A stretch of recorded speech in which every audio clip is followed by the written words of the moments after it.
Takže čus lidí, vítám vás u prvního tutoriálu, jak si stáhnout. Ne, celé to bude pak pro vás lehčí, já to ještě ani nemám, tady to vidíte. Ještě 3 hodiny. Takže toto si dáme pryč a bude to teda tutoriál na Blackmaceu, jak si teda stáhnout a neinstalovat. Pak někdy udělám na Combat Arms, tady to. Někdo to nevidí, někdo jo. No, takže otevřeme si prohlížeč a otevřeme si tuto stránku. Já vám to tady...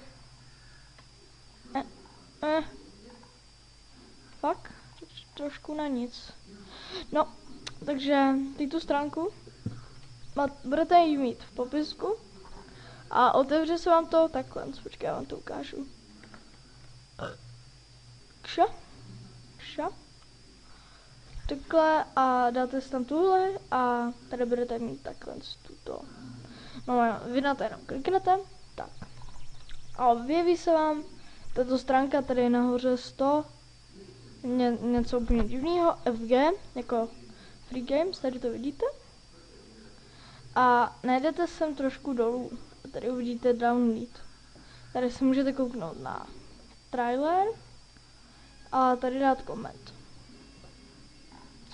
Takže vy kliknete na toto, já vám to přiblížím, tady takhle, na toto velké tlačítko Download. Tak, a jak? Pak se vám to začne stahovat, já vám to ukážu, takhle se to kliknete. Akorát mi se to bude načítat 2 hodiny, takže prostě na to kliknete tady. Teď se vám otevřou 2 stránky. Tady máte ještě nějaký links. A to bude všechno. Pak se vám začne stahovat toto. To nainstalujte, nebo v případě tohoto si nevšímejte, ani tohoto. Právě, že jestli tady to nebude fungovat, tak to mám toto.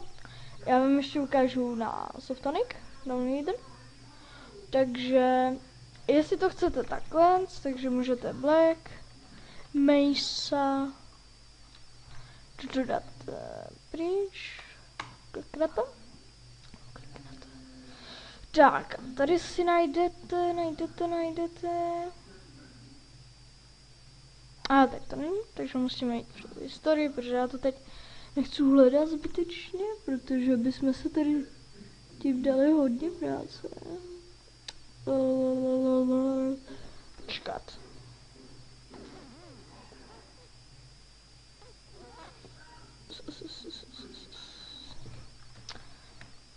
Black Mesa.